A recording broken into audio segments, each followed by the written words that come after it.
Haranes versus Judge Oceano, AM number MTJ021390, April 11, 2002.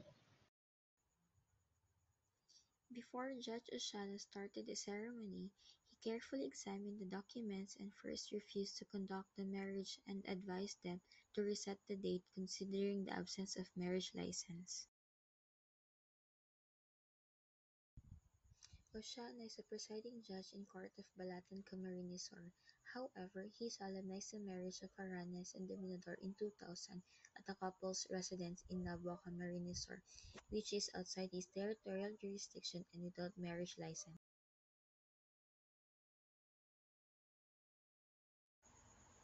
However, due to the earnest pleas of the parties, he solemnized the marriage on the assurance of the couple that they will provide the license that same afternoon.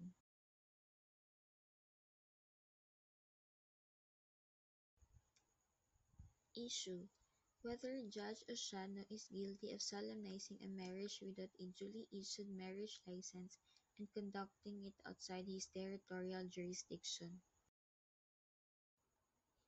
Yes, the court held that Oceano is guilty of solemnizing a marriage without a duly issued marriage license and conducting it outside his territorial jurisdiction. His territorial jurisdiction is limited only to the municipality of Balatan, Camarines Sur.